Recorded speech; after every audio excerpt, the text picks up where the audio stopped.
ഞാനിവിടെ തമ്പനെയിലിന് വേണ്ടിയിട്ട് ഒരു ഫോട്ടോ എടുക്കാൻ വെച്ചാണേ. ഒരു കുഞ്ഞ് കള്ളം വന്നത് കട്ടുതന്നെന്ന് കണ്ട ഹരിക്കുട്ടനാണേ. ഇതെടുത്ത് തന്നെ ഇത് ഹരിക്കുട്ട സൂപ്പറാണാ സൂപ്പറാണാ സൂപ്പറാണാ?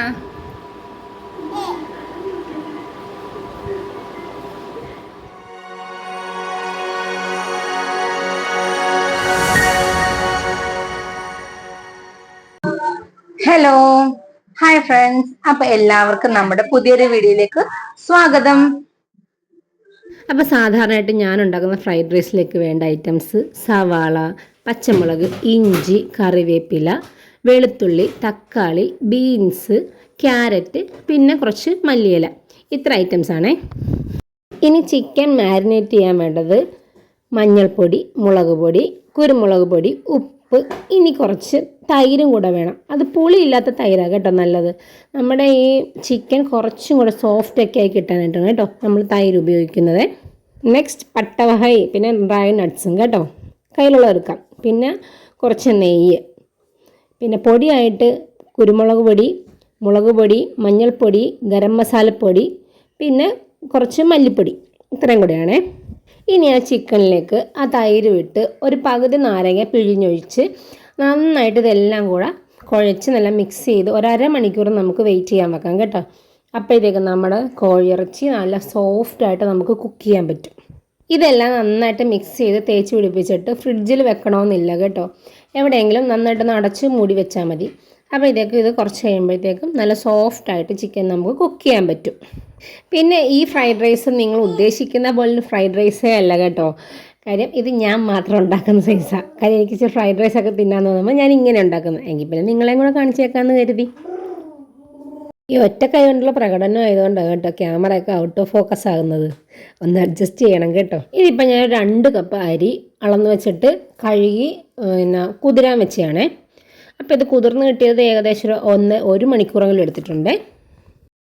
അപ്പോൾ നമുക്ക് കുക്കിംഗ് ആരംഭിക്കാം. അപ്പോൾ ഞാൻ അടി കട്ടിയുള്ളൊരു ഉരുളിയാണ് എടുത്തിരിക്കുന്നത്. അതിലേക്ക് ഞാൻ ഇപ്പോൾ ഒഴിച്ചിരിക്കുന്നത് എണ്ണയാണ്. എണ്ണ നന്നായിട്ട് ചൂടായിട്ട് വരുമ്പോഴത്തേക്കും വേണം ഇഞ്ചിയും വെളുത്തുള്ളിയും പച്ചമുളകും കൂടെ ഇട്ട് നന്നായിട്ട് മൂപ്പിച്ചെടുക്കാനായിട്ട്. അപ്പോൾ ഞാൻ ഫസ്റ്റ് ഉണ്ടാക്കുന്നത് കറിയാണ് കേട്ടോ. കാര്യം ചോറ് പെട്ടെന്ന് വെന്ത് കിട്ടും. അപ്പോൾ കറി ആദ്യം റെഡിയാകുവാണെങ്കിൽ നമുക്ക് പെട്ടെന്ന് കഴിക്കാം. ഇങ്ങനെ കേട്ടോ ഞാൻ എല്ലായ്പ്പോഴും ഫുഡ് ഉണ്ടാക്കുന്നത്. കറികൾ ആദ്യം ഉണ്ടാക്കി വെക്കും, എന്നിട്ട് ചോറുണ്ടാക്കും. ഇല്ലെങ്കിൽ കറികൾ രാവിലെ ഉണ്ടാക്കിയിട്ട് പെട്ടെന്ന് തന്നെ മെയിൻ ഡിഷ് എന്താണോ അതുണ്ടാക്കും. അങ്ങനെയാണ് കേട്ടോ. ഇങ്ങനെ ഇച്ചിരി കനമുള്ള പാത്രങ്ങളിൽ നമ്മൾ കുക്ക് ചെയ്യുമ്പോൾ നമുക്കുണ്ടാകുന്നൊരു ബെനിഫിറ്റ് എന്ന് പറഞ്ഞാൽ നന്നായിട്ട് ചൂട് നിൽക്കും, അതുപോലെ തന്നെ ഗ്യാസിന് ലാഭിക്കാം. ഇതാണ് കേട്ടോ. അപ്പോൾ ഇവിടെ ഉരുളി ഉണ്ടായിരുന്നു, അങ്ങനെ ഉരുളി എടുത്തതാണേ. ഇഞ്ചി, പച്ചമുളക്, വെളുത്തുള്ളി, കറിവേപ്പില, ഇത് ഇത്രയും നന്നായിട്ട് എണ്ണയിൽ കിടന്ന് മൂത്ത് കഴിയുമ്പോഴത്തേക്കും ഇതേപോലെ സവാള ഇടാം. സവാള ഞാൻ നന്നായിട്ട് അരിഞ്ഞ് കഴിയുമ്പോഴത്തേക്കും ഒന്നും കൂടെ ഞാനിങ്ങനെ ഞെരടി എടുക്കാറുണ്ട്. അങ്ങനെ എടുക്കുമ്പോഴത്തേക്കും നമുക്കിതെല്ലാം ഒറ്റയായിട്ട് കിട്ടും. ഇങ്ങനെ ഒറ്റയായിട്ട് കിട്ടുന്ന സവാള എണ്ണയിൽ കിടന്ന് പെട്ടെന്ന് വഴണ്ട് കിട്ടും. ഇനിയിപ്പോൾ സവാള നന്നായിട്ട് വഴണ്ട് കിട്ടാനായിട്ട് ഇതിലേക്ക് കുറച്ച് ഉപ്പും കുറച്ച് മഞ്ഞളും കൂടി ഇടുവാണെങ്കിൽ പെട്ടെന്ന് തന്നെ നമുക്കിത് പച്ചമണമൊക്കെ മാറി നന്നായിട്ട് നമുക്ക് വഴണ്ട് കിട്ടുവേ. ഇനി പച്ചക്കുത്തൊക്കെ മാറിയ സവാളയിലേക്ക് നമുക്ക് തക്കാളി ഇടാം. തക്കാളി ഞാൻ എപ്പോഴും പറയുന്ന പോലെ ഏറ്റവും ലാസ്റ്റ് ഇടുന്നതാണ് നല്ലത്. ഇല്ലെങ്കിൽ പെട്ടെന്ന് ഇതെല്ലാം അടുക്കി പിടിച്ചു പോകും, വേകാനും താമസം എടുക്കും. ഞാനിവിടെ 1 തക്കാളിയാണ് കേട്ടോ എടുത്തിരിക്കുന്നത്. കാര്യം ചിക്കനിൽ ഏതായാലും നാരങ്ങയും ഉണ്ട് തൈരും ഉണ്ട്. അപ്പോൾ ഇതിൻ്റെ രണ്ടിൻ്റെ പുളിപ്പുള്ളത് കൊണ്ട് തന്നെ 1 തക്കാളിയുടെ ആവശ്യം വരുന്നുള്ളൂ. ഇനി ഇതിലേക്ക് ഗരം മസാലപ്പൊടി, മല്ലിപ്പൊടി, മുളക് പൊടി, മഞ്ഞൾപ്പൊടി, കുരുമുളക് പൊടി, അപ്പോൾ ഇതൊക്കെ ഇടുമ്പോഴത്തേക്കും കുറച്ച് കുറവ് രീതിയിൽ ഇട്ടാൽ മതി കേട്ടോ. കാര്യം നമുക്ക് എരിവ് അത്ര ആവശ്യമില്ലാത്തവർക്ക്. അതുപോലെ തന്നെ നമ്മുടെ ചിക്കനിലും ഇതൊക്കെ ചേർക്കുന്നുണ്ട്. അപ്പം ഇതെല്ലാം ഒന്ന് കണക്ക് കൂട്ടിയിട്ട് മാത്രമേ നിങ്ങൾ ഇടാവുള്ളൂ. അതുകൊണ്ടാണ് കേട്ടോ ഇവിടെ കണക്കൊന്നും പറയാത്തത്. ഇനി ഇതുപോലെ മസാലകൾ പച്ചക്കുത്തൊക്കെ മാറി പെട്ടെന്ന് നന്നായിട്ട് വഴണ്ട് കിട്ടാനായിട്ട് ഇതെല്ലാം ഇതുപോലെ നന്നായിട്ട് വഴറ്റിയെടുത്തിട്ട് നന്നായിട്ടൊന്ന് തട്ടിപ്പൊത്തി മൂടി വേവിക്കുവാണെങ്കിൽ പെട്ടെന്ന് വെന്ത് കിട്ടും. ഇനി ഇത് വെന്തു എന്ന് നമുക്ക് മനസ്സിലാക്കേണ്ടത് എങ്ങനെയെന്നറിയാമോ? ഇതെല്ലാം നന്നായിട്ട് വെന്ത് കഴിയുമ്പോഴത്തേക്ക് ഇതിലേക്ക് എണ്ണ വിട്ട് തുടങ്ങും. ആ ഒരു ടൈമിൽ വേണം നമ്മൾ പിന്നെ ചിക്കൻ ചേർക്കാനായിട്ട്. ഇനിയിപ്പോൾ എന്താ, നമ്മൾ മാരിനേറ്റ് ചെയ്ത ചിക്കൻ അതിലേക്ക് ഇട്ട് നന്നായിട്ട് ഇളക്കി യോജിപ്പിച്ചിട്ട് മൂടി വെച്ച് നമ്മൾ വേവിക്കണം. അധികം വെള്ളം ചേർക്കണ്ട. പിന്നെ കുറച്ച് ഗ്രേവി വേണമെന്നുള്ളവർക്ക് ഉടനെ തന്നെ വെള്ളം എടുത്ത് ഒഴിക്കാതെ, ഇപ്പോൾ 1 ഗ്ലാസ് വെള്ളമാണെങ്കിൽ അത് 1/4 ഗ്ലാസ് വീതം അങ്ങനെ ഇടയ്ക്കിടയ്ക്ക് ഒഴിച്ചുകൊണ്ടിരിക്കുകയാണെങ്കിൽ നമ്മുടെ കറിയുടെ കൊഴുപ്പ് കൂടി വരും, അതായത് നല്ല തിക്കൻസിൽ കിട്ടും.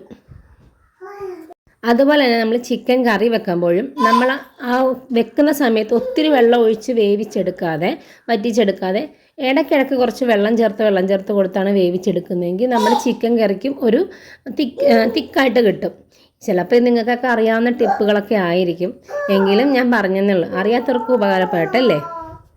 ഇതിപ്പം നമ്മുടെ കറിയുടെ ലാസ്റ്റ് സ്റ്റേജാണ്. ആ സമയത്ത് മല്ലിയിലേക്ക് ഇട്ട് നന്നായിട്ട് അടച്ച് വെച്ച് വേവിച്ച് വരട്ടിയെടുക്കുമ്പോഴത്തേക്കും നമ്മുടെ ചിക്കൻ കറി, അതായത് ഫ്രൈഡ് റൈസിന് ആവശ്യമായിട്ടുള്ള രീതിയിലുള്ള നമ്മുടെ ചിക്കൻ കറി സെറ്റായിട്ടുണ്ട് കേട്ടോ. ഇനി നമുക്ക് ഫ്രൈഡ് റൈസ് ഉണ്ടാക്കാം. അതിനായിട്ട് ഞാൻ ആ സെയിം ഉരുളി തന്നെയാണ് എടുത്തിരുന്നത്. അതിലേക്ക് കുറച്ച് നെയ്യ് ഒഴിച്ച് നന്നായിട്ട് മെൽറ്റായി വരട്ടെ കേട്ടോ. ആ നന്നായി ഉരുകി വന്ന ആ നെയ്യിലോട്ട് എൻ്റെ കയ്യിലുണ്ടായിരുന്ന ഡ്രൈ നട്ട്സ് എല്ലാം ഞാൻ ഇട്ട് നന്നായിട്ട് മൂപ്പിച്ചെടുക്കുന്നുണ്ട്. എൻ്റെ കയ്യിലുണ്ടായിരുന്നത് ബദാമും പിന്നെന്താ കറുത്ത മുന്തിരിയൊക്കെയാണ് കേട്ടോ ഉണ്ടായിരുന്നത്. അപ്പൊ നിങ്ങളുടെ കയ്യിൽ എന്താണുള്ളത് അതെല്ലാം ഇട്ട് നന്നായിട്ട് മൂപ്പിച്ചെടുക്കണം. ഇനിയിപ്പോ ഈ ഡ്രൈ നട്ട്സ് എല്ലാം കൂടെ ആ നന്നായിട്ട് തിളച്ച ആ നെയ്യിലോട്ട് നന്നായിട്ടൊന്ന് വറുത്ത് കോരി എടുത്ത് മാറ്റി വെക്കണം. അത് നമുക്ക് നമ്മുടെ ഫ്രൈഡ് റൈസിന്റെ ലാസ്റ്റ് ആ ഒരു സ്റ്റേജിൽ ഇടാൻ വേണ്ടിയിട്ടാണ്. ഇനി ആ നെയ്യിലേക്ക് ഞാൻ 2 ഏലക്ക, ഒരു തക്കോലം, കുറച്ച് ഗ്രാമ്പു, കുറച്ച് കറുവപ്പട്ട, ഇത്രയാണ് കേട്ടോ ഇട്ടിരിക്കുന്നത്. അത് നന്നായിട്ട് മൂത്ത് കഴിയുമ്പോഴത്തേക്കും നമ്മുടെ ബാക്കി നമ്മൾ അരിഞ്ഞു വെച്ചതിലുണ്ടായിരുന്ന ക്യാരറ്റ്, സവാള, കുറച്ച് മല്ലിയില, ബീൻസ് ഇത്രയും കൂടി ഇട്ട് നന്നായിട്ട് വഴറ്റിയെടുക്കണം. ആ പച്ചമണം നന്നായിട്ട് മാറുന്ന ആ ഒരു ആ ഒരു രീതിയിൽ വേണം നമുക്ക് ഇതിന് വഴറ്റിയെടുക്കാനായിട്ട്. ഇനിയിപ്പോ ഇതിലേക്ക് നമുക്ക് കുറച്ചും കൂടെ എന്തെങ്കിലുമൊക്കെ വെജിറ്റബിൾസ് ആഡ് ചെയ്യണം, അതായത് ക്യാപ്സിക്കം ആഡ് ചെയ്യാം, അല്ലെങ്കിൽ ബ്രോക്കോളി ആഡ് ചെയ്യാം, അങ്ങനെ ഇഷ്ടമുള്ള എന്തെങ്കിലും നമുക്ക് അതിനകത്ത് ആഡ് ചെയ്യാം കേട്ടോ. അപ്പോഴൊക്കെ ടേസ്റ്റ് കൂടത്തേ ഉള്ളൂ. കറക്റ്റ് 1 മണിക്കൂർ ഞാൻ കുതിർത്ത് വെച്ചിരുന്ന ഫ്രൈഡ് റൈസിന്റെ അരിയാണ് കേട്ടോ ഇത്.